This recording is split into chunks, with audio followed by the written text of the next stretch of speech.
ಸಂಸ್ಥಾನ ಹಿರೇಮಠ ಅಫಜಲ್ಪುರ್ ಹಾಗೂ ಪೂಜ್ಯ ಶ್ರೀ ಸಿದ್ಧಲಿಂಗ ಮಹಾಸ್ವಾಮಿಗಳು ಕರುಣೇಶ್ವರ ಮಠ ಅಂದೋಲ ಹಾಗೂ ಶ್ರೀ ದಿಕ್ಷುಷಿ ಭಾಷಣಕ ಸನ್ಮಾನ ಶ್ರೀ ಬಸವರಾಜ್ ಪಾಟೀಲ್ ಯತ್ನ ಅವರಿಗೆ ಚಪ್ಪಾಳೆ ಮೂಲಕ ಅವರಿಗೆ ಅಭಿನಂದನೆ ಸಲ್ಲಿಸಬೇಕು. ಜೋರಾದ ಚಪ್ಪಾಳೆ.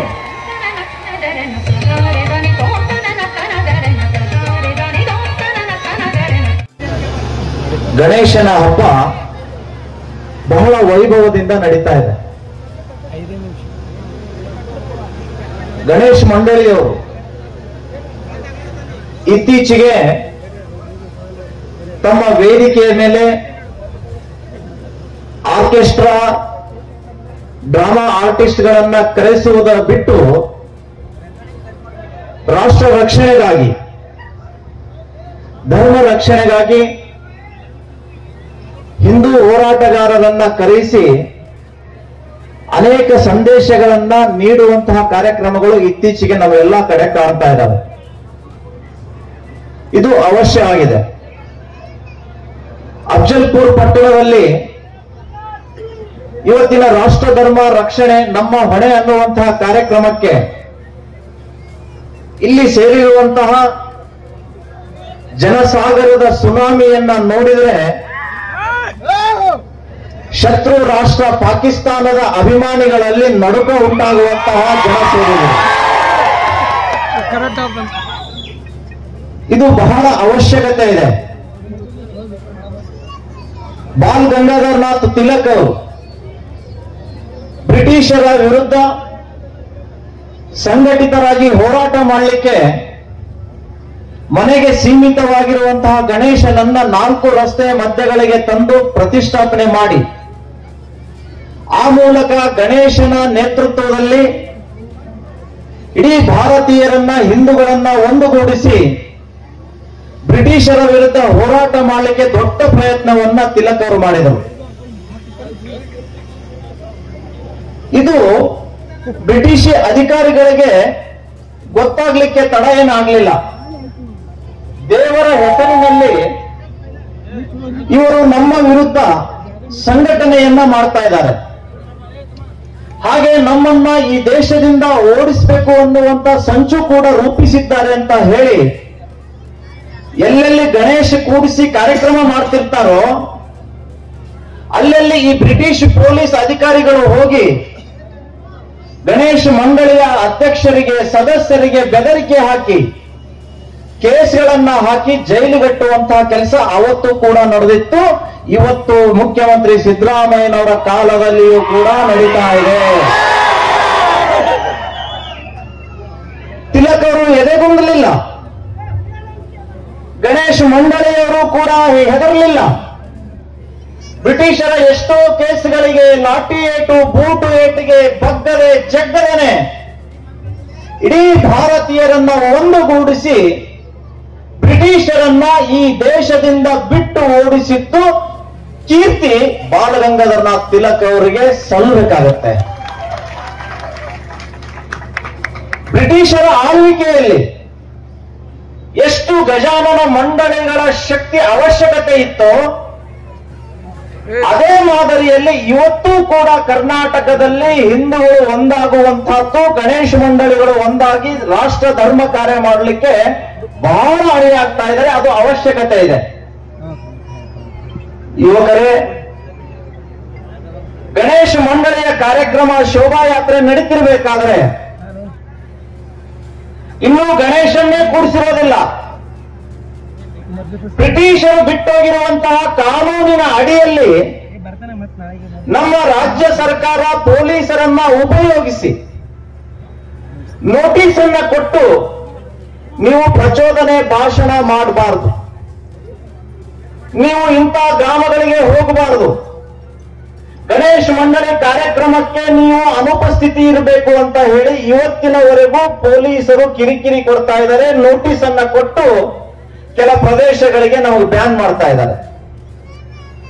ಅದೇ ಈ ಸರ್ಕಾರಕ್ಕೆ ನಾವು ಹೇಳಿಕೆ ಬಯಸ್ತೇವೆ, ಗಣೇಶ ಮಂಡಳಿ ಅಂತ ಇಂಥ ಪವಿತ್ರ ವೇದಿಕೆಯಲ್ಲಿ ನಾವು ಪ್ರಚೋದನಾತ್ಮಕ ಭಾಷಣ ಮಾಡುವುದಾದರೆ ಪ್ರತಿನಿತ್ಯ ಹಲವಾರು ಮಸೀದಿಗಳಲ್ಲಿ ಶುಕ್ರವಾರ ವಿಪರೀತವಾಗಿರುವಂತಹ ಧ್ವನಿವರ್ಧಕವನ್ನ ಬಳಸಿ ಅಲ್ಲಿಯೂ ಕೂಡ ಪ್ರಚೋದನೆ ಭಾಷಣ ಮಾಡ್ತಾರೆ. ಆದ್ರೆ ಯಾವ ಪೊಲೀಸು ಯಾವ ಸರ್ಕಾರವೂ ಕೂಡ ಮಸೀದಿ ಬಾಗಿಲಿಗೆ ನೋಟಿಸ್ ತಗೊಂಡು ಹೋಗೋ ಧೈರ್ಯ ಮಾಡೋದಿಲ್ಲ. ಅವರ ಧೈರ್ಯ ಏನಂತ ಕೇಳಿದ್ರೆ, ನಮ್ಮ ಮಠಗಳಿಗೆ ಬರುವಂತ ಹಿಂದೂ ಮುಖಂಡರ ಮನೆಗಳಿಗೆ ಹೋಗುವಂತಹ ಕೆಲಸ ಮಾಡುವಂತಹ ದೇಶದ್ರೋಹಿಗಳನ್ನ ಮಟ್ಟ ಹಾಕುವಂತಹ ನಿಟ್ಟಿನಲ್ಲಿ ನೀವು ಕೆಲಸ ಮಾಡಬೇಕಾಗಿದೆ. ಸುಪ್ರೀಂ ಕೋರ್ಟ್ ಆದೇಶ ಇದೆ, ಗೋ ಹತ್ಯೆ ಮಾಡಬಾರದು, ಮಸೀದಿ ಮೇಲೆ ಧ್ವನಿವರ್ಧಕ ಬಳಸಬಾರದು ಅಂತ ಸುಪ್ರೀಂ ಕೋರ್ಟ್ ಆದೇಶ ಇದೆ. ನಿಲ್ಲಿಸಿದ್ದೀರಾ ಪೊಲೀಸ್ ಇಲಾಖೆಯವರು? ಒಂದು ಮಸೀದಿಗೆ ಒಂದೇ ಪುಂಗ ಕಟ್ಟಬೇಕು ಅಂತ ಸೂಚನೆ ಇದೆ. ಆದರೆ ಮಸೀದಿ ಮಂಡಳಿಯವರು ಅಷ್ಟ ದಿಕ್ಕುಗಳಿಗೆ ಒಂದೊಂದು ಬುಂಗಾಗಳನ್ನ ಹಾಕಿ ಅಲ್ಲಾಹು ಅಕ್ಬರ್ ಅಂತ ಸ್ಟಾರ್ಟ್ ಮಾಡಿದ್ರೆ ಮಕ್ಕಳಿಗೆ ಹೋಗಕ್ಕಾಗಲ್ಲ. ರೋಗಿಗಳಿಗೆ ಹಿಂಸೆ ಆಗುತ್ತೆ.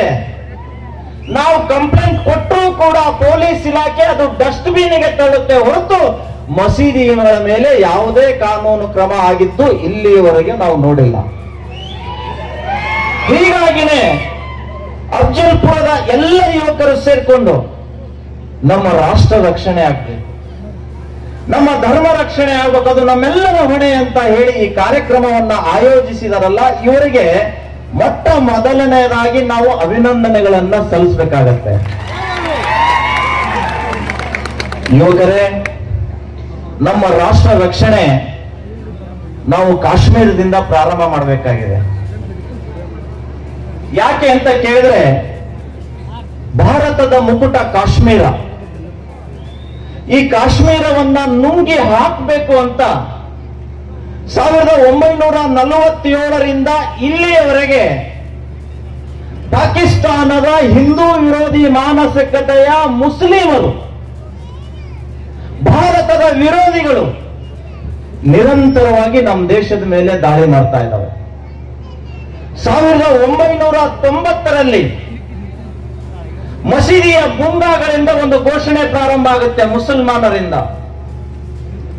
ಹಿಂದೂಗಳ ಕುರಿತಾಗಿ, ಕಾಶ್ಮೀರದ ಪಂಡಿತರ ಕುರಿತಾಗಿ, ಕಾಶ್ಮೀರದಲ್ಲಿ ಕೇವಲ ಮುಸಲ್ಮಾನರಿರಬೇಕು ಅಷ್ಟೇ, ಕಾಶ್ಮೀರದಲ್ಲಿ ಮುಸಲ್ಮಾನರ ಹೊರತುಪಡಿಸಿ ಪಂಡಿತರಿರಬಾರ್ದು, ಹಿಂದೂಗಳಿರಬಾರ್ದು ಅಂತ ಹೇಳಿ ಪಂಡಿತರಲ್ಲಿ ಭಯ ಹುಟ್ಟಿಸುವುದಕ್ಕೆ ಮಸೀದಿ ಬುಂಗಾಗಳಿಂದ ಹೇಳ್ತಾರೆ, ಕಾಶ್ಮೀರ್ ಮೇ ರಹನಾ ಹೋಯ್ತು ಅಲ್ಲಾಹು ಅಕ್ಬರ್ ಕಹನಾ ಹೋಗಾ, नहीं तो ಕಾಶ್ಮೀರ್ से ಜಾಗ ಖಾಲಿ ಕರ್ನಾ. ಇಂತಹ ಪ್ರಚೋದನಕಾರಿ ಸಂದೇಶಗಳಿಂದ ಅಲ್ಲಿಯ ಮತಾಂಧ ಮುಸಲ್ಮಾನ ಯುವಕರು ಹಿಂದೂಗಳ ಮೇಲೆ ಹಲ್ಲೆ ಮಾಡಲಿಕ್ಕೆ ಪ್ರಾರಂಭ ಮಾಡಿದರು. ಕಾಶ್ಮೀರ ಪಂಡಿತರ ಕಗ್ಗುಲೆ ಆಯ್ತು. ಆದ್ರೂ ಕೂಡ ಕೇಂದ್ರ ಸರ್ಕಾರ ಸ್ವಲ್ಪನೂ ತಲೆ ಕೆಡಿಸ್ಕೊಳ್ಳಿಲ್ಲ. ಯಾಕೆ ಅಂತ ಕೇಳಿದ್ರೆ, ಇವರು ಮುಸ್ಲಿಂ ಬಕೆಟ್ಗಳು, ಕೇಂದ್ರ ಕಾಂಗ್ರೆಸ್ ಸರ್ಕಾರ.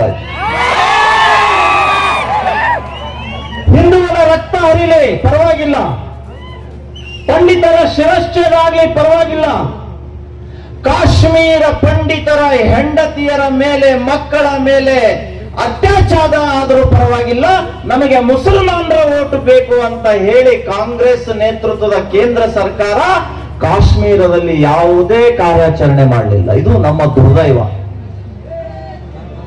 ಇವತ್ತಿಗೂ ಕೂಡ ಕಾಶ್ಮೀರದಲ್ಲಿ ಒಂದು ಸಂಚು ನಡೀತಾನೇ ಇದೆ.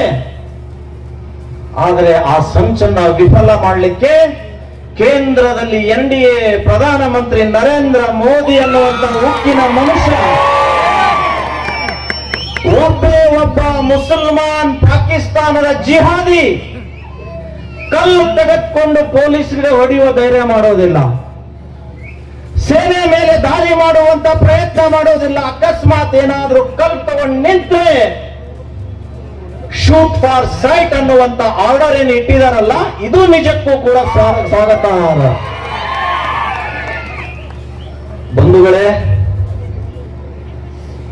ಬಹುಶಃ ವಾಜಪೇಯಿ ಅವರು ಪ್ರಧಾನಮಂತ್ರಿ ಇದ್ದಾಗ ಕೇಂದ್ರ ಮಂತ್ರಿ ಯತ್ನಾಳ್ ಅವರಿದ್ರು. ಸಂಸತ್ ನಡೆಯುವಂತಹ ಸಂದರ್ಭದಲ್ಲಿ 6 ಜನ ಉಗ್ರವಾದಿಗಳು ಸಂಸತ್ತಿನ ಮೇಲೆ ದಾಳಿ ಮಾಡ್ತಾರೆ. ದಾಳಿ ಮಾಡಂತಹ ಸಂದರ್ಭದಲ್ಲಿ ಅನೇಕ ಪೊಲೀಸ್ ಅಧಿಕಾರಿಗಳು ಅಸುನೀಗ್ತಾರೆ, ಹತ್ಯೆ ಆಗುತ್ತೆ. ಆಮೇಲೆ ಪೊಲೀಸ್ ಅಧಿಕಾರಿಗಳು ಮರು ಫೈರಿಂಗ್ ಮಾಡಿದ ಮೇಲೆ ಆ 6 ಜನ ಉಗ್ರರು ಹತರಾಗ್ತಾರೆ. ಅದರಲ್ಲಿ ಒಬ್ಬ ಕಾಶ್ಮೀರದ ಅಫ್ಜಲ್ ಗುರು ಅಂತ. ಅಫ್ಜಲ್ ಗುರುವನ್ನ ಈ ದೇಶದ ಕಾನೂನು ಗಲ್ಲಿಗೇರಿಸುತ್ತೆ.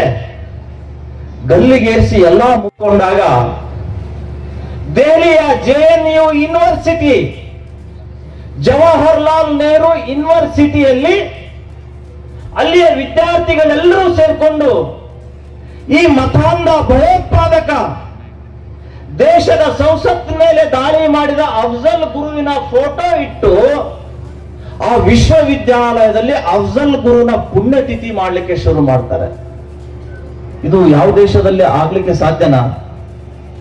ಒಬ್ಬ ಆತಂಕವಾದಿಯನ್ನ ಒಂದು ಯೂನಿವರ್ಸಿಟಿಯಲ್ಲಿ ಇಟ್ಟು ಅವನ ಪೂಜೆ ಮಾಡಿ, ಅವನಿಗೆ ನಮಾಜ್ ಮಾಡಿ, ಪ್ರಾರ್ಥನೆ ಮಾಡಿ ಹೇಳ್ತಾರೆ ಉಮರ್ ಖಾಲಿದ್ ಅನ್ನುವಂತ ಒಬ್ಬ ದೇಶದ್ರೋಹಿ ಸ್ಟೂಡೆಂಟ್ ಆ ಎಲ್ಲ ಬಳಗವನ್ನ ಕೂಡಿಸ್ಕೊಂಡು ಹೇಳ್ತಾನೆ, ಅಫ್ಜಲ್ ಹಮ್ ಶರ್ಮಿಂದಾ ಹೈ, ತೇರೆ ಕಾತಿಲ್ ಜಿಂದಾ ಹೈ. ಅಫ್ಜಲ್ ನಮಗೆ ನಾಚಿಕೆ ಆಗುತ್ತೆ, ನಿಮಗೆ ಕೊಲೆ ಮಾಡಿದಂತವರು ಇನ್ನೂ ಜೀವಂತವಾಗಿದ್ದಾರೆ ಅಂತ ಘೋಷಣೆ ಆಗ್ತಾರೆ. ಯಾರು ಅವನ್ನ ಕೊಲೆ ಮಾಡಿದವರು? ಭಾರತದ ಸಂವಿಧಾನದ ಚೌಕಟ್ಟಿನಡಿಯಲ್ಲಿ ಈ ದೇಶದ ಸುಪ್ರೀಂ ಕೋರ್ಟ್ ಆದೇಶ ಮಾಡುತ್ತೆ, ಸಂಸತ್ ಮೇಲೆ ದಾಳಿ ಮಾಡಿದಂತಹ ಈ ಕ್ರಿಮಿಯನ್ನ ಗಲ್ಲಿಗೇರಿಸಿ ಅಂತ ಆದೇಶ ಮಾಡುತ್ತೆ. ಇವತ್ತು ಸುಪ್ರೀಂ ಕೋರ್ಟ್ ಜಡ್ಜ್ಗಳಿಗೆ ಇವರು ಕೊಲೆಗಡಕ ಪಟ್ಟವನ್ನ ಕಟ್ತಾರೆ. ತೇರೆ ಕಾತಿಲ್ ಜಿಂದಾ ಹೈ ಹಮ್ ಶರ್ಮಿಂದಾ ಹೈ ಅಂತ ಘೋಷಣೆ ಕೂಗ್ತಾರೆ. ಇಷ್ಟೇ ಅಲ್ಲ, ಮುಂದೆ ಹೇಳ್ತಾರೆ, ಇದೇ ಭಾರತ ದೇಶದ ಯುವಕರು, ಇದೇ ಭಾರತ ದೇಶದ ಅನ್ನ ತಿಂದು ನೀರು ಕುಡಿದಂತ ಉಮರ್ ಖಾಲಿದ್ ಹೇಳ್ತಾನೆ, ಭಾರತ್ ತೇರಾ ತುಕುಡಾ ಹೋಗ ಇನ್ಶಾ ಅಲ್ಲಾ, ಇನ್ಶಾ ಅಲ್ಲಾ. ಭಾರತ ನಿನ್ನನ್ನ ತುಕ್ಕಡಿ ತುಕ್ಕಡಿ ಮಾಡ್ತೀವಿ, ಇದು ಅಲ್ಲ ನಾಳೆಗೆ ಅಂತ ಹೇಳಿ ಪ್ರತಿಜ್ಞೆ ಮಾಡ್ತಾರೆ JNU ನಲ್ಲಿ. ಇವತ್ತು ಅಫ್ಜಲ್ ಗುರುವಿನ ಕುರಿತು ಅವರು ಘೋಷಣೆ ಹಾಕಬೇಕಾದ್ರೆ ರಾಷ್ಟ್ರ ರಕ್ಷಣೆ ನಮ್ಮ ಹೊಣೆ ಅನ್ನುವ ಕಾರ್ಯಕ್ರಮಕ್ಕೆ ಸೇರಿದ ಸಹಸ್ರಾರು ಜನರು ನೀವು ಆ ಉಮರ್ ಖಾಲಿದ್ಗೆ ಹೇಳಬೇಕಾಗತ್ತೆ. ಮತ್ತು ಉಮರ್ ಖಾಲಿದ್ನನ್ನ ಸಮರ್ಥನೆ ಮಾಡುವಂತಹ ದೇಶದ್ರೋಹಿಗಳಿಗೆ ಹೇಳಬೇಕಾಗತ್ತೆ, ಉಮರ್ ಖಾಲಿದ್ ಭಾರತ ತೇರ ತುಕಡ ಅಲ್ಲ, ನಿಮ್ಮ ಅಪ್ಪ ಬಂದ್ರು ಭಾರತದ ಒಂದೇ ಒಂದು ಇಂಚು ಭೂಮಿ ತುಕುಡಿಯಾಗಕ್ ಬಿಡೋದಿಲ್ಲ ಅನ್ನುವಂತ ಸಂದೇಶ ಇವತ್ತು ಅಫ್ಜಲ್ಪುರದ ಯುವಕರು ನಾವು ಕೊಡಬೇಕಾಗಿದೆ. ಪಾಕಿಸ್ತಾನ ಹೇಳುತ್ತೆ ನಮಗೆ ಕಾಶ್ಮೀರ್ ಬೇಕು. ಇಮ್ರಾನ್ ಖಾನ್ ಮಾಜಿ ಪ್ರಧಾನಮಂತ್ರಿ ಪಾಕಿಸ್ತಾನದಲ್ಲಿ ಪ್ರಧಾನಮಂತ್ರಿ ಆಗಿದ್ದಾಗ ಒಂದು ಮಾತನ್ನ ಹೇಳಿದ, ಮೋದಿಜಿ तुम इस भारत में क्या क्या करने वाला है कर लो, हमारा 3 तलाक रद्द किया ना कर लो, कश्मीर में 370 रद्द किया ना कर लो, राम मंदिर बनाया ना बना लो, लेकिन 2047 में भारत इस्लामिक राष्ट्र हम बना के दिखाएंगे ಅಂತ ಹೇಳಿ ಇಮ್ರಾನ್ ಖಾನ್ ಹೇಳ್ತಾನೆ ರೀ. ಇವತ್ತು ನಾವು ಹೇಳಬೇಕಾಗಿದೆ, अरे पाकिस्तान कान खोल कर सुन लो, जब तक इस देश में हिंदू रहेगा तब तक पाकिस्तान हिंदू राष्ट्र बनेगा, काश्मीर कभी भी पाकिस्तान नहीं बनेगा. ಸಾವರ್ಕರ್ ಅವರು ಹೇಳಿದ್ರು, ಭಾರತದ ಗಡಿ ರೇಖೆಯನ್ನ ಖಡ್ಗದಿಂದ ಎಳೆಯುವ ಉಕ್ಕಿನ ಮನುಷ್ಯ ಪ್ರಧಾನಮಂತ್ರಿ ಆದಾಗ ಮಾತ್ರ ಭಾರತ ಸುರಕ್ಷಿತವಾಗಿರ್ಲಿಕ್ಕೆ ಸಾಧ್ಯ ಇದೆ.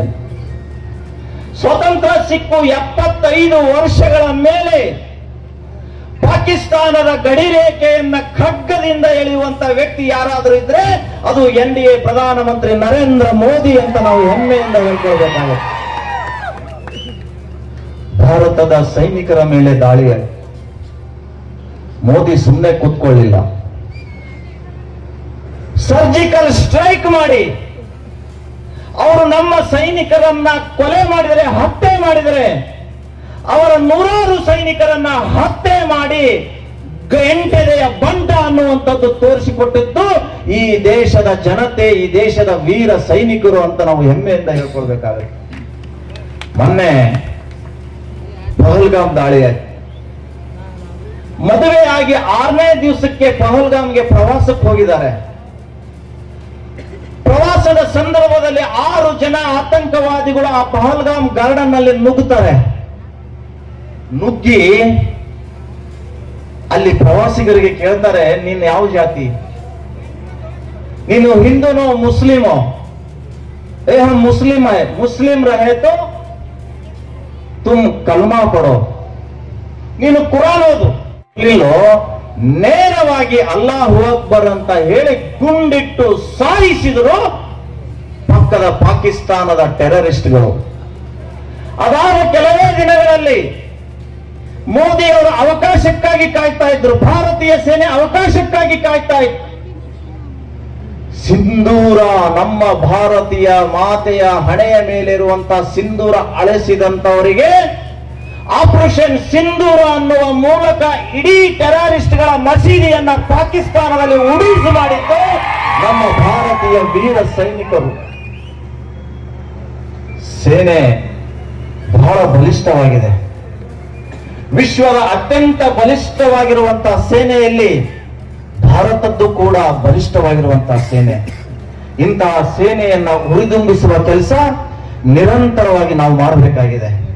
ಬಂಧುಗಳೇ, ನಮ್ಮನ್ನಾಳುವಂತಹ ವ್ಯಕ್ತಿಗಳು ನಮ್ಮನ್ನ ಗುಲಾಮಗಿರಿಗೆ ತಳ್ಳದನೆ ಹಿಂದೂಗಳಿಗೆ ಒಳ್ಳೆಯ ಅಧಿಕಾರವನ್ನ ಕೊಟ್ಟು ಹಿಂದೂಗಳ ಹಬ್ಬಗಳನ್ನ ಸ್ವತಂತ್ರವಾಗಿ ಆಚರಣೆ ಮಾಡಲಿಕ್ಕೆ ಬಿಡುವಂತಹ ಯೋಗ್ಯ ರಾಜಕಾರಣಿಗಳ ಅವಶ್ಯಕತೆ ಇವತ್ತು ನಮ್ಮ ಕರ್ನಾಟಕಕ್ಕೆ ಇದೆ ಹೊರತು ಹಿಂದೂ ವಿರೋಧಿ ಸಿದ್ದರಾಮಯ್ಯನವರಂತಹ ಮುಖ್ಯಮಂತ್ರಿ ಅವಶ್ಯಕತೆ ನಮಗಿಲ್ಲ. ನಿನ್ನೆ ಮಂಡ್ಯ ಜಿಲ್ಲೆಯಲ್ಲಿ ಮದ್ದೂರು ಪಟ್ಟಣದಲ್ಲಿ ಗಣೇಶ ವಿಸರ್ಜನಾ ಮೆರವಣಿಗೆ ಹೋಗ್ಬೇಕಾದ್ರೆ ಆ ಶೋಭಾಯಾತ್ರೆ ಮಧ್ಯೆ ಸಾಗುವಂತಹ ಸಂದರ್ಭದಲ್ಲಿ ಅಲ್ಲಿ ಒಂದು ಪಕ್ಕಕ್ಕೆ ಮಸೀದಿ ಇದೆ. ಮಸೀದಿಯಿಂದ 100 ಕಲ್ಲುಗಳು ಒಮ್ಮಿಂದೊಮ್ಮೆಗೆ ಗಣೇಶನ ಮೇಲೆ ದಾಳಿ ಆಗ್ತದೆ. ಪೊಲೀಸ್ ಇಲಾಖೆ ಮಸೀದಿ ಹೊರಗಡೆ ಹೋಗ್ಲಿಲ್ಲ. ಯಾರು ಗಣೇಶನ ಮೇಲೆ ಕಲ್ಲು ತೂರಾಟ ಮಾಡಿದರು ಅವ್ರನ್ನ ಅರೆಸ್ಟ್ ಮಾಡಲಿಲ್ಲ, ಅವ್ರಿಗೆ ಲಾಠಿ ರುಚಿ ತೋರಿಸಲಿಲ್ಲ ರೇ. ಇವರ ಲಾಠಿ, ಸಿದ್ದರಾಮಯ್ಯನವರ ಸರ್ಕಾರದ ಲಾಠಿ ಎದ್ದದ್ದು ಕಲ್ಲು ತೂರಾಟ ವಿರೋಧಿಸಿ ಧರಣಿ ಮಾಡುವಂತ ಹಿಂದೂ ಯುವಕರ ಮೇಲೆ ಮನಸ ಇಚ್ಛೆ ಲಾಠಿ ಚಾರ್ಜ್ ಮಾಡಿ ಹಿಂದೂ ವಿರೋಧಿ ಸರ್ಕಾರ ಅನ್ನೋದು ಇವತ್ತು ಸಾಬೀತುಪಡಿಸಿದ್ದಾರೆ. 18 ವಯಸ್ಸಿನ ಯುವತಿ ಶೋಭಾಯಾತ್ರೆಯಲ್ಲಿ ಪಾಲ್ಗೊಂಡಿದ್ದಾರೆ. ಒಬ್ಬ ಪೊಲೀಸ್ ಬೇಕಂತೆ ಆ ಹೆಣ್ಣುಗಳನ್ನ ಟಾರ್ಗೆಟ್ ಮಾಡಿ ಹಿಂದೆ ಹೋಗಿ ಬಲವಾಗಿ 2 ಏಟುಗಳನ್ನ ಕೊಟ್ಟು ಆ ಯುವತಿಯನ್ನ ನೆಲಕ್ಕೆ ಹೊರಡುವ ಹಾಗೆ ಮಾರಣಾಂತಿಕವಾಗಿ ಇವತ್ತು ಹಲ್ಲೆ ಮಾಡಿದರು. ಯಾಕೆ ಇವ್ರು ಲಾಠಿ ಮಸೀದಿ ಕಡಿತಿರ್ಲಿಲ್ಲ? ಯಾಕೆ ಮಸೀದಿ ಒಳಗಡೆ ಕಲ್ಲು ಬಂದ ತಕ್ಷಣ ಆ ಮುಲ್ಲಾಗಳನ್ನ ಮೌಲವಿಗಳನ್ನ ಅರೆಸ್ಟ್ ಯಾಕೆ ಮಾಡಲಿಲ್ಲ? ಯಾಕೆ ಅಂತ ಕೇಳಿದರೆ ಮುಸ್ಲಿಂ ತುಷ್ಟೀಕರಣ. ಸಾಗರದಲ್ಲಿ ಗಣೇಶನ ಮೆರವಣಿಗೆ ಆಗ್ತಾ ಇತ್ತು. ಮತಾಂಧರು ಮೆರವಣಿಗೆಯನ್ನ ತಡೆದರು. ನಮ್ಮ ಭವ್ಯವಾಗಿರುವಂತಹ ಗಣೇಶ ಮೂರ್ತಿಯ ಮೇಲೆ ಉಗುಳಿನಿಂದ ಅಪವಿತ್ರ ಮಾಡಿದರು. ಅಲ್ಲಿ ಪೊಲೀಸ್ ಇಲಾಖೆ ಏನೂ ಕ್ರಮ ತಗೊಳ್ಳಿಲ್ಲ.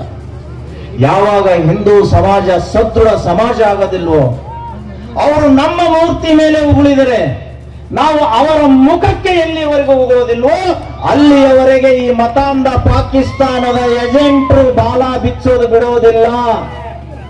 ಹೀಗಾಗಿನೇ ಪ್ರತಿಯೊಬ್ಬ ಯುವಕರು ಸ್ವತಂತ್ರ ವೀರ ಸಾವರ್ಕರರ ರೀತಿಯಲ್ಲಿ, ಭಗತ್ ಸಿಂಗರ ರೀತಿಯಲ್ಲಿ, ಸಂಗೊಳ್ಳಿ ರಾಯಣ್ಣನ ರೀತಿಯಲ್ಲಿ ಖಡ್ಗಕ್ಕೆ ಖಡ್ಗವೆಂದಲೇ ಉತ್ತರ ಕೊಡ್ತೀವಿ ಅಂತ ಹೇಳೋದಿಲ್ವೋ ಅಲ್ಲಿಯವರೆಗೆ ಈ ಪಾಕಿಸ್ತಾನದ ಏಜೆಂಟ್ರು ನಮ್ಮ ವಿರುದ್ಧ ಕತ್ತಿ ಮಸಿತಾ ಇರ್ತಾರೆ. ಹೀಗಾಗಿ ಹಿಂದೂಗಳೇ, ನಾವೆಲ್ಲರೂ ಒಂದಾಗಬೇಕು. ಲವ್ ಜಿಹಾದ್ ಅನ್ನುವಂತ ಕಪಿಮುಷ್ಟಿಯಿಂದ ನಮ್ಮ ಹೆಣ್ಮಕ್ಕಳನ್ನ ರಕ್ಷಣೆ ಮಾಡಬೇಕಾಗಿದೆ. ಲವ್ ಜಿಹಾದ್ ಅನ್ನುವಂತ ಕಾರ್ಯತಂತ್ರ ಇವತ್ತು ಇಸ್ಲಾಮಿನಲ್ಲಿ ನಡೀತಾ ಇದೆ. ಎಷ್ಟೋ ಜನ ಹಿಂದೂ ಯುವತಿಯರು ಇಸ್ಲಾಮಿಗೆ ಕನ್ವರ್ಟ್ ಆಗಿ ಪ್ರೀತಿಯ ಜಾಲದಲ್ಲಿ. ನಾನು ಈ ರಾಜ್ಯದ ಕಾಂಗ್ರೆಸ್ನವರಿಗೆ ಹೇಳಲಿಕ್ಕೆ ಬಯಸ್ತಾ ಇದ್ದೀನಿ, ಲವ್ ಜಿಹಾದ್ ಅಂದ್ರೆ ಕೇವಲ ಬಿಜೆಪಿಯ ಲೀಡರ್ಸ್ ಹೆಣ್ಮಕ್ಕಳನ್ನ ಪ್ರೀತಿ ಮಾಡೋದಲ್ಲ, ಕೇವಲ ಬ್ರಾಹ್ಮಣ ಯುವತಿಯನ್ನ ಪ್ರೀತಿ ಮಾಡೋದಲ್ಲ, ಲಿಂಗಾಯತ ಯುವತಿಯರನ್ನ ಪ್ರೀತಿ ಮಾಡೋದಲ್ಲ. ಕಾಂಗ್ರೆಸ್ ಇರಲಿ, ಬ್ರಾಹ್ಮಣ ಇರಲಿ, ಲಿಂಗಾಯತ ಇರಲಿ, ಯಾವುದೇ ಯುವತಿ ಇದ್ರೂ ಕೂಡ ಅವಳನ್ನ ಲವ್ ಮಾಡಿ ಇಸ್ಲಾಮಿಗೆ ಕನ್ವರ್ಟ್ ಮಾಡಿ ಮಕ್ಕಳನ್ನ ಹೆರುವಂತಹ ಕೆಲಸ ಇವತ್ತು ಲವ್ ಜಿಹಾದ್ ನಲ್ಲಿ ತೊಡಗಿಕೊಂಡಂತಹ ದೇಶದ್ರೋಹಿಗಳು ಮಾಡ್ತಾ ಇದ್ದಾರೆ. ಅಂತಹ ದೇಶದ್ರೋಹಿಗಳನ್ನ ಮಟ್ಟ ಹಾಕಲಿಕ್ಕೆ ನಾವೆಲ್ಲ ಯುವಕರು ತಯಾರಾಗಿ ನಿಲ್ಲಬೇಕಾಗಿದೆ.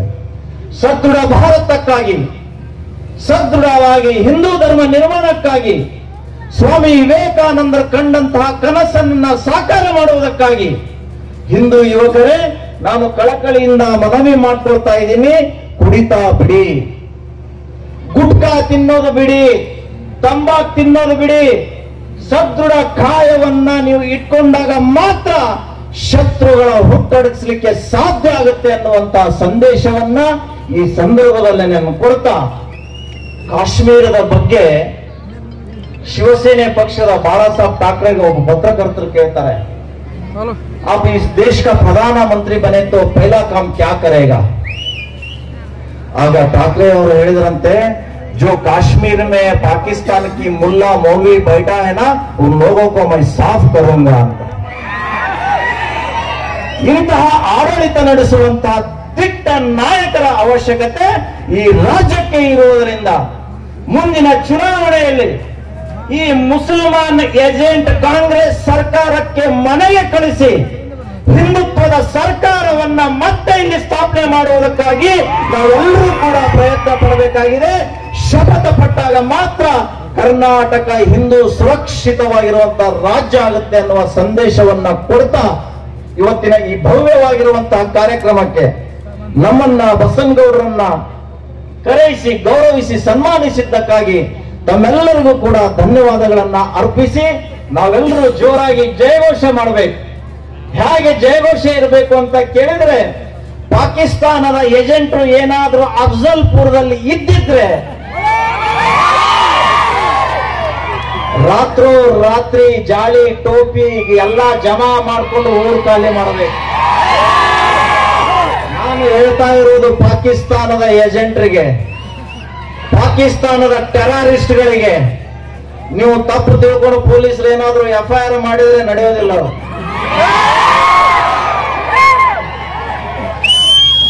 ಎತ್ತಾರವ್ರೆ, ನೀವು ಹುಬ್ಳಿಯಲ್ಲಿ ಠಾಕ್ರೆ ಮನೆಗೆ ಮೊಹಮ್ಮದ್ ಪೈಗಂಬರ್ ಪೈದಾ ಹುವಾ ಅಂತ ಹೇಳಿದ್ರು.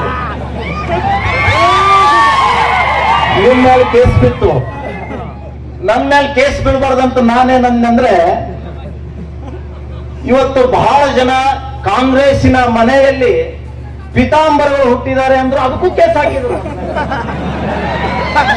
ಪೈಗಂಬರು ಪಿತಾಂಬರು ವ್ಯತ್ಯಾಸ ಗೊತ್ತಿಲ್ಲ ಈ ಪೊಲೀಸರಿಗೆ. ಅದು ಚಿಂಚಣಿಯಲ್ಲಿ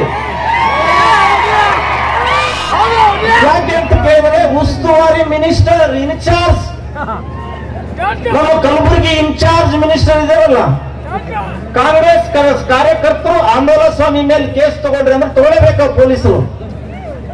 ತಗೊಳ್ಳಿಲ್ಲ ಅಂದ್ರೆ ಆ PSI ಟ್ರಾನ್ಸ್ಫರ್. ಮತ್ತೆ ಇನ್ನೊಂದೇನ್ ಚಾಳಿ ಬಿದ್ದಿದೆ ಅಂದ್ರೆ, ಆಂದೋಲನ ಸ್ವಾಮೀಜಿಗೆ ಯಾರು ಕಾಂಗ್ರೆಸ್ ನಲ್ಲಿ ಬೈತಾರೆ ಆ ಕಾಂಗ್ರೆಸ್ ನಲ್ಲಿ ಉನ್ನತ ಪೋಸ್ಟ್ ಕೊಡ್ತಾ ಇದ್ದಾರೆ, ಅಂದ್ರೆ ಪ್ರಮೋಷನ್ ಮಾಡ್ತಾ ಇದ್ದಾರೆ. ಹೀಗಾಗಿ ನನಗೆ ಬೈಯುವಂತವ್ರು ಬಹಳ ಜನ ಆಗಿಬಿಟ್ಟಿದ್ದಾರೆ.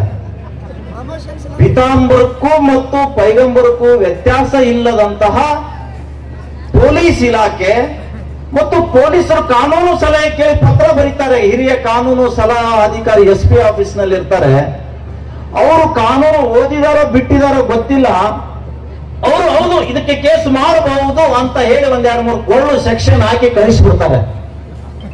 ಅದನ್ನು ತಗೊಂಡು ಹೈಕೋರ್ಟ್ನಾಗ ಹೋದ್ರೆ ಒಂದೇ ನಿಮಿಷ ಆ ಕೇಸಲ್ಲಿ ನಿಲ್ಲೋದಿಲ್ಲ, ಸ್ಕ್ವಾಶ್ ಆಗಿ ಹೋಗ್ಬಿಡುತ್ತೆ. ನೀವು ಎಷ್ಟೇ ಕೇಸ್ ಹಾಕಿ, ಎಷ್ಟೇ ಲಾಠಿ ಚಾರ್ಜ್ ಮಾಡಿ, ಕೋರ್ಟ್ಗೆ ಅಲ್ದಾಡಿಸಿ, ಕೇಸ್ ಇದ್ದವನೇ ಈ ದೇಶದಲ್ಲಿ ಬಾಸ್ ಆಗ್ಲಿಕ್ಕೆ ಸಾಧ್ಯ ಇದೆ. ಕೇಸ್ ಇದ್ದವನೇ ಅವನ ರೇಸು ಜಾಸ್ತಿ ಆಗ್ಲಿಕ್ಕೆ ಸಾಧ್ಯ ಇದೆ.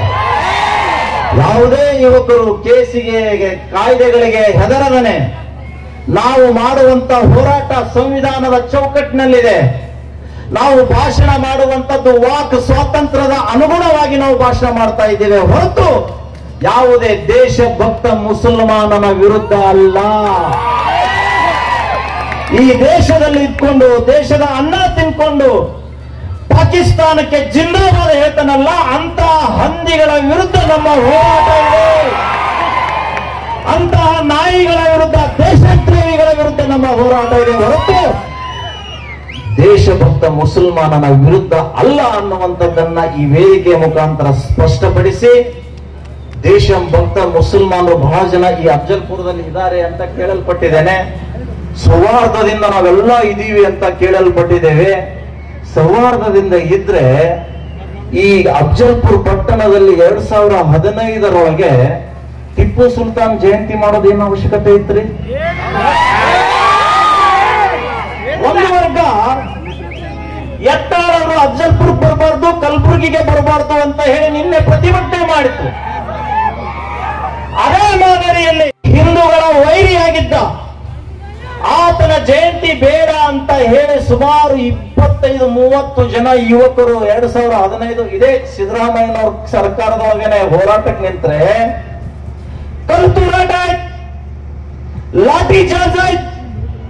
ಅಮಾನುಷವಾಗಿ ನಮ್ಮ ಹಿಂದೂ ಯುವಕರನ್ನ ತಿಳಿಸಿ ಸೆಂಟ್ರಲ್ ಜೈಲಿನಲ್ಲಿ ಕಳಿಸಿದರು. ನಾನು ಸೆಂಟ್ರಲ್ ಜೈಲಿಗೆ ಹೋಗಿ ಮಾತಾಡಿಸಿದೆ. ಒಬ್ಬರೊಬ್ಬರಿಗೆ ಕಾಲಲ್ಲಿಂದ ನಡೆಯೋಕ್ಕಾಗ್ತಿರ್ಲಲ್ರಿ, ಆ ಪರ ಹಿಡಿದಿದ್ರು ಕಾಂಗ್ರೆಸ್ ಸರ್ಕಾರ.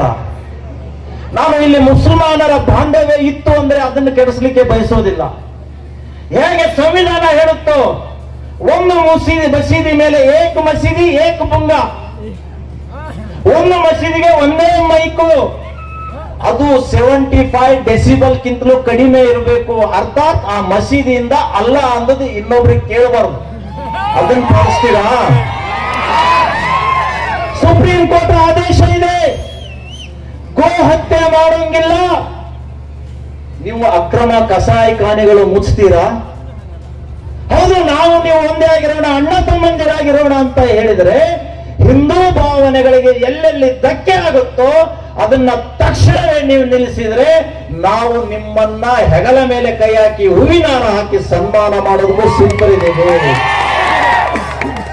मुंह में बाई बाई, बगल में अफजल की चूड़ी, ये ज्यादा दिन नहीं चलेगा. ಎತ್ತಾಳವರೇ, ನಿಮಗೆ ಕಲಬುರಗಿಗೆ ಬರಬಾರ್ದು ಅಂತ ಹೇಳಿ ಕಾಂಗ್ರೆಸ್ನ ವಾಯ್ಸ್ ಬಾಬಾ ಪ್ರತಿಭಟನೆ ಮಾಡಿ ನಿನ್ನೆ ಪೊಲೀಸ್ ಸ್ಟೇಷನ್ಗೆ ಮನವಿ ಕೊಟ್ಟಿದ್ದಾನೆ. ಯಾರು ಈ ವಾಯ್ಸ್ ಬಾಬಾ? 2017ರಲ್ಲಿ ನಮ್ಮ ಮೇಲೆ ಸುಳ್ಳು ಕೇಸ್ ಹಾಕಿಸಿ ಜೈಲಿಗೆ ಕಳಿಸಿದಂತಹ ಒಬ್ಬ ಹಿಂದೂ ವಿರೋಧಿ. ಅಷ್ಟೇ ಅಲ್ಲ, ಸುಮಾರು 3 ಎಕರೆ ಸರ್ಕಾರಿ ಜಮೀನು ನುಂಗಿ ಮಸೀದಿ ಕಟ್ಟಿ, ಕಲ್ಯಾಣ ಮಂಟಪ ಕಟ್ಟಿ, ಲಾಡ್ಜ್ ಮಾಡಿ ಪೈಸಾ ಕಮಾರ. ನಾವು ಒಂದು ರೂಮ್ ಕಟ್ಟಿದ್ರೆ ಕರ್ಗೆ ಅವರು ಬುಲ್ಡೋಜರ್ ನುಗ್ಗಿಸಿ ರೂಮ್ ಅನ್ನ ಕೆಡುತ್ತಾರೆ. ಹೈಕೋರ್ಟ್ ಆದೇಶ ಮಾಡಿದ್ರು ಕೂಡ ಈ ವಾಯಿಸ್ ಬಾಬನ ಮಸೀದಿ ಕಡೆ ಡೋಜರ್ ಹೋಗ್ತಾನೆ ಇಲ್ಲ.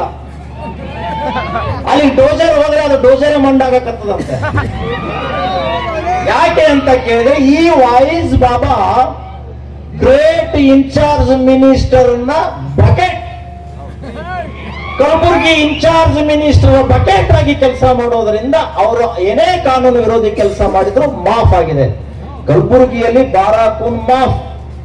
ಅದು ಯಾರಂದ್ರೆ ಕಾಂಗ್ರೆಸ್ನವ್ರು ಮಾಡಿದರೆ. ಅಕಸ್ಮಾತ್ ನಾವೊಂದು ಭಾಷಣ ಮಾಡಿದ್ರೆ ನಮ್ಮ ಮೇಲೆ ಕೇಸು, ಜೈಲು, ಕೋರ್ಟು. ಇದು ಈ ನಮ್ಮ ಜಿಲ್ಲೆಯಲ್ಲಿ ನಡೀತಾ ಇದೆ. ಈ ಜಿಲ್ಲೆಯಲ್ಲಿ ಗೂಂಡಾಗಿರಿಯನ್ನ ಕಿತ್ತಿ ಒಯ್ಯುವುದಕ್ಕಾಗಿ, ಈ ಜಿಲ್ಲೆಯಲ್ಲಿ ಹಿಂದೂ ವಿರೋಧಿ ಮಾನಸಿಕತೆ ಇರುವ ರಾಜಕಾರಣಿಗಳಿಗೆ ಮಾಜಿ ಮಾಡುವುದಕ್ಕಾಗಿ ನಾವೆಲ್ಲರೂ ಒಂದಾಗಬೇಕಾಗಿದೆ, ಒಗ್ಗಟ್ಟಾಗಬೇಕಾಗಿದೆ. ಅದಕ್ಕೋಸ್ಕರ ಎಲ್ಲರೂ ಕೈ ಮುಷ್ಟಿ ಮೇಲೆ ಎತ್ತಿ ಜಯಘೋಷ ಮಾಡಬೇಕು, ಮಾಡಬೇಕು. ಭಾರತ್ ಮಾತಾ ಕಿ, ಭಾರತ್ ಮಾತಾ ಕಿ, ಗೋ ಮಾತಾ ಕಿ, ಗಂಗಾ ಮಾತಾ ಕಿ, ಜೈ ಶ್ರೀರಾಮ್. ಒಂದೇ ಒಂದೇ ಒಂದೇ ಒಂದೇ, ಹರ ಹರ ಮಹಾದೇವ್. ಧನ್ಯವಾದ.